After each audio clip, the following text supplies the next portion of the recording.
Bonjour, je voudrais vous présenter deux verbes. Donc le premier verbe, c'est le verbe avoir et le deuxième verbe qu'on verra un peu plus tard, c'est le verbe être. Donc je vous le lis d'abord entièrement et ensuite je vous le lirai avec les exemples.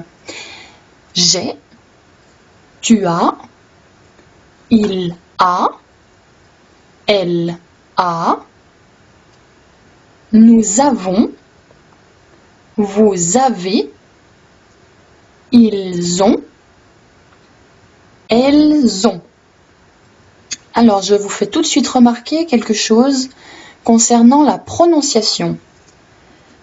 Quand on dit « nous avons », donc au lieu de lire un S, on lit un S, mais on prononce un Z, parce que le premier mot se termine avec un S, mais le deuxième mot commence avec une voyelle.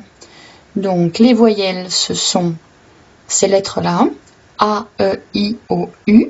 Donc, comme nous pouvons le constater, dans nous avons, nous, ensuite la voyelle A, ça fait nous avons. Vous avez, c'est exactement la même chose. Après le S, vous avez le mot suivant qui commence par une voyelle. Et une autre chose que vous avez peut-être pu constater, c'est que le T de ils ont, elles ont, ne se prononce pas. Il y a beaucoup de mots qui ont des lettres à la fin qui ne se prononcent pas. Donc, je vous lis les exemples. J'ai une voiture. Tu as un vélo. Il a une moto. Elle a une limousine. Nous avons une voiture. Vous avez un vélo. Ils ont une moto. Elles ont une limousine. Ensuite, le verbe être est particulièrement important. Donc, je vous le lis dans un premier temps. Je suis, tu es, il est, elle est, nous sommes, vous êtes, ils sont, elles sont. Avec donc l'exemple en entier, on dira « Je suis timide ».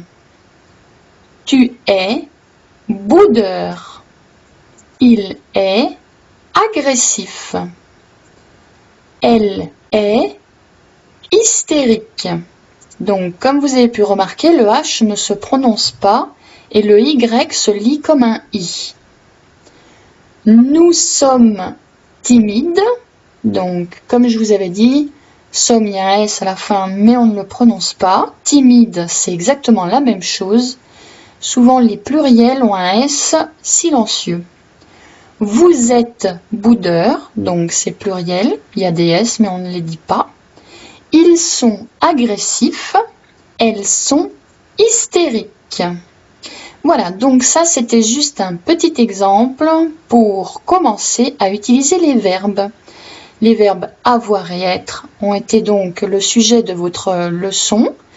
Et la prochaine leçon sera donc sur d'autres verbes, devoir, pouvoir, vouloir et faire, car ce sont des verbes très pratiques qu'on utilise particulièrement fréquemment pour communiquer et créer des conversations. Bonne journée, au revoir.